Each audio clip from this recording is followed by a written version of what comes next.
Started that organization out of a love of the community, of the city of Akron. So this comes out of a place of reflective solutions as we look at the fact that we are environmental creatures that have experienced great atrocity in urban design in the United States.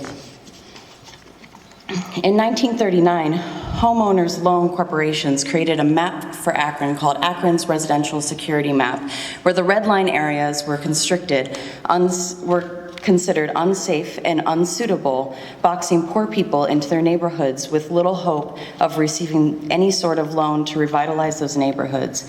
Those areas were oftentimes heavily polluted by the rubber industry. Ghettos were defined and started in Italy and grew quickly throughout fascist Europe. There was a quarter in a city where the Jews were restricted and was the beginning of Hitler's death camps. In 1908, some areas in the United States became referred to as ghettos and were continued to be defined as a place where certain peoples of race and class were put in a city. In 1920s to 1940s, our city tripled in size because of the rubber recruitment that happened of African Americans in the South, where the Great Migration North dubbed Akron the capital of Alabama. During this time also, the KKK was a prominent force within our city. This is in part because before 1910, the area was predominantly WASP, German, and Irish. And between 1910 to 1920, there was a huge influx of Eastern Europeans, Mediterraneans, and Appalachians that were judged for their Catholicism and Jewish attributes, and were similarly ghettoized. In the 1960s, decisions to continue to separate amongst class and race decided in the building of the Inner Belt right through the historic Black Jazz District. This has left a scar in our community of the institutionalized hatred and fear. That same fear of the stranger is what led to the white flight of the 1960s, which helped people get in and out of downtown quickly with little care for revenue for the city.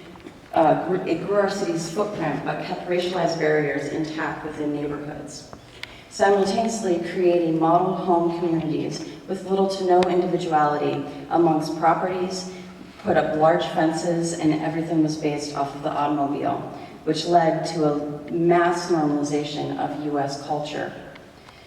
This mass normalization of US culture has created a loss of identity, a separation, a creation of things being impersonable as human relationships were digitalized. And this loss of identity was cemented by the loss of the rubber industry and what we had to identify ourselves as a city.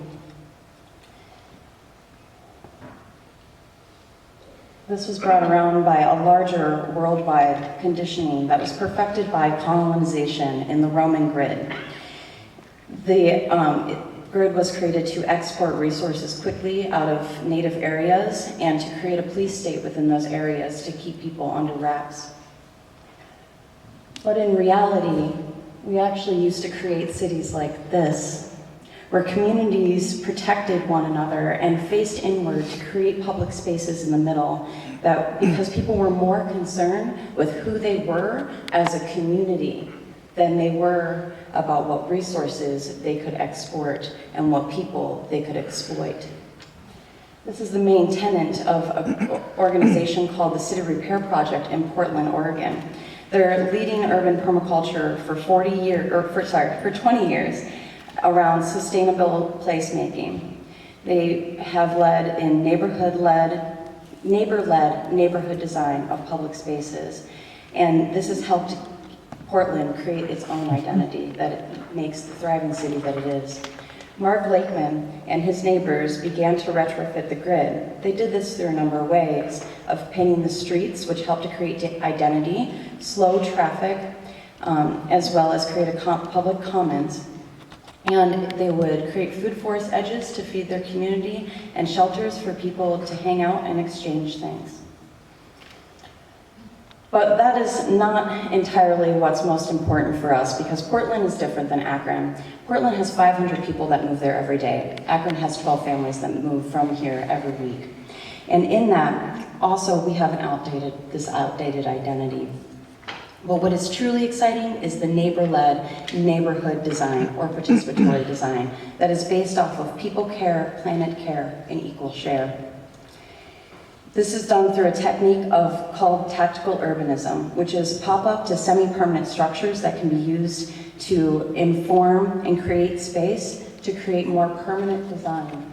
These are some examples of that happening in Akron. Here we have Better Block and 500 plates that one of my best friends helped to put on. This helps to create what a neighborhood needs in an inexpensive way through people and resource capital that teaches new skills of physical construction, artistic and design principles, community organizing skills, gardening, and energy collection and banking. Why this is so important is to help create healthy urban environments. It is 2016 and it is time to have that conversation. Creating spaces to activate that spur a localized economy through caring for ourselves and the spaces that we inhabit. But mostly it's about you, and it's about me, and it's about us embracing the stranger, creating a world of overflowing love and abundance through our collective work and resource power. So please join us in our community love as artists, healing practitioners, gardeners, or civic peoples that would love to join us on March 9th or March 12th. And this is because we are in the heart of it all. As Akron can be the heart of Ohio, which is the heart of the United States, and that is how we change the world.